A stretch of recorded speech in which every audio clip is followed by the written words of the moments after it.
Hello students, कैसे हो आप लोग। आज हम पढ़ने वाले हैं द लास्ट बार्गन। इस कविता में एक व्यक्ति काम की तलाश में सुबह सुबह अपने घर से निकलता है और ये उम्मीद करता है कि उसको उचित मेहनताना मिले। इस कविता को लिखने वाले हैं एक गुलाम देश के नागरिक रविंद्रनाथ टैगोर। रविंद्रनाथ टैगोर के जन्म से लेकर मृत्यु तक भारत अंग्रेजों का गुलाम था। इसी कारण टैगोर ने अपनी कई कविताओं में आज़ादी की चेतना जगाने की कोशिश की है। इस कविता में भी कवि रविंद्रनाथ टैगोर हमें ये शिक्षा देना चाहते हैं कि आप कोई भी काम करो, लेकिन उसके बदले सिर्फ आज़ादी की मांग रखो। वर्तमान में इस कविता का संदेश शायद आपको अजीब लगे, लेकिन गुलाम भारत में ये कविता देशभक्ति जगाने के लिए जरूरी थी। A bargain is an agreement in which both parties promise to do something for each other. मूल भाव एक समझौता होता है जिसमें दोनों पक्ष एक दूसरे के लिए कुछ करने का वादा करते हैं। Someone is looking for work, waiting to be hired. एक व्यक्ति काम की तलाश में है तथा इंतजार कर रहा है कि कोई उसको काम पर रख ले। He strikes a bargain. Strikes a bargain का मतलब होता है अच्छा सौदा मिल जाना। But thinks it worthless. उस व्यक्ति को एक अच्छे सौदे और अच्छे मेहनताने का अवसर मिलता है, लेकिन वो उसको नकार देता है क्योंकि वो सोचता है कि वो मेहनताना, वो सौदा उसके लिए बेकार है। He tries twice again but doesn't like either. इसके बाद 2 बार और उसे ऐसे ही अच्छे सौदे और अच्छे मेहनताने के अवसर मिलते हैं, लेकिन उसको वो दोनों सौदे भी बेकार लगते हैं और वह उनको भी मना कर देता है। Finally in the last bargain when he is hired for nothing whatever he is happy as never before. अंत में उसको ऐसा सौदा मिलता है जिसमें उसको कोई मेहनताना नहीं मिलता है, फिर भी वह व्यक्ति इतना खुश होता है जितना पहले कभी नहीं हुआ। What is the bargain and why is it the best. ये सौदा क्या था और ये सौदा उस व्यक्ति के लिए सबसे अच्छा सौदा क्यों था।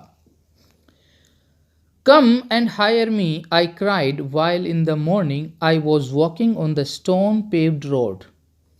कवि रविंद्रनाथ टैगोर कहते हैं कि एक सुबह मैं काम की तलाश में घर से निकला।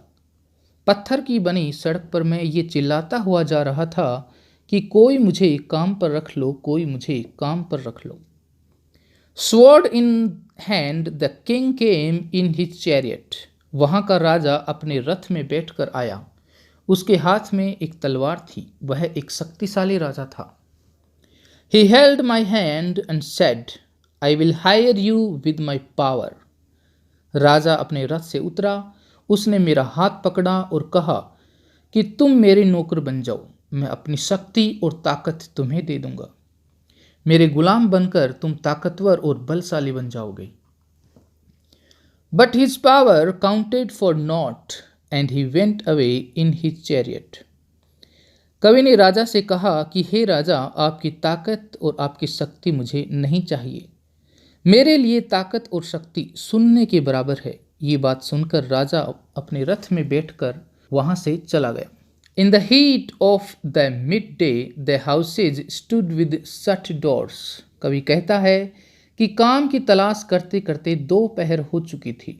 सब लोग अपने अपने घर के दरवाजे बंद करके आराम कर रहे थे। I wandered along the crooked lane. मैं एक टेढ़ी मेढ़ी गली में भटक रहा था। An old man came out with his bag of gold. तभी एक बूढ़ा आदमी सोने से भरा अपना थैला लेकर अपने घर से बाहर आया। He pondered and said, I will hire you with my money. उस बूढ़े आदमी ने थोड़ी देर सोचा और फिर कहा कि तुम मेरे नौकर बन जाओ, इसके बदले मैं तुम्हें धन दौलत दूंगा। He weighed his coins one by one, but I turned away. Turn away का मतलब मना कर देना। इतना कहकर बूढ़ा आदमी अपना धन गिनने लगा। वे का मतलब तोलना या फिर गिनना। लेकिन कवि ने उस आदमी को उसकी नौकरी करने से मना कर दिया। It was evening, the garden hedge was all a flower.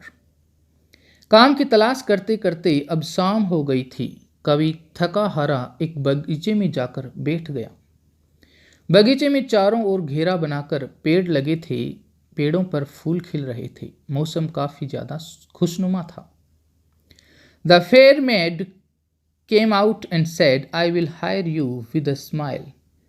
फूलों से लदे पेड़ों में से एक सुंदर लड़की बाहर आई और उसने कहा कि तुम मेरे नौकर बन जाओ। मैं हमेशा तुमसे प्यार करूंगी, हमेशा तुम्हारी तरफ मुस्कुराऊंगी। Her smile paled and melted into tears, and she went back alone into the dark. सुंदर लड़की की बात सुनकर कवि ने उसको कहा कि हे सुंदरी, तुम्हारा प्रेम पाने के लिए मैं तुम्हारा गुलाम नहीं बन सकता। ये बात सुनकर सुंदर लड़की की मुस्कुराहट फीकी पड़ गई। वह रोने लगी और वापस वहीं अंधेरे में चली गई जहां से वो आई थी। The sun glistened on the sand and the sea waves broke waywardly. waywardly का मतलब होता है अनियंत्रित होकर बहना। काम की तलाश में भटकते भटकते कवि सागर किनारे आ गया। सागर में लहरें तेजी से अनियंत्रित होकर बह रही थी। रेत पर सूर्य की किरणें पड़ रही थी, जिसके कारण रेत भी चमक रही थी। A child set playing with sales.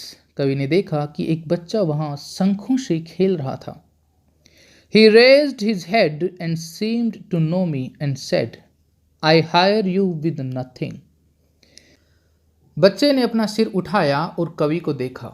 ऐसा लगा कि वो कवि को जानता है। बच्चे ने कहा कि तुम मेरे साथ खेल सकते हो, तुम मेरे लिए काम कर सकते हो, लेकिन मेरे पास तुम्हें देने के लिए कुछ नहीं है। तुम आज़ाद हो खेलने के लिए भी और नहीं खेलने के लिए भी।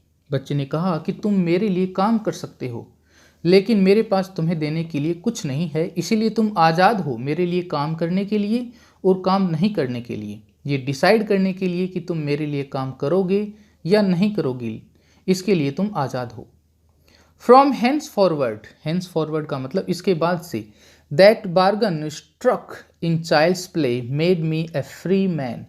आज़ादी की बात सुनकर कवि प्रभावित हो गया। बच्चे की खेल ने कवि को आज़ाद कर दिया। इसके बाद से कवि को सिर्फ एक ही चीज़ चाहिए, वो है आज़ादी, स्वतंत्रता, फ्रीडम। Thank you.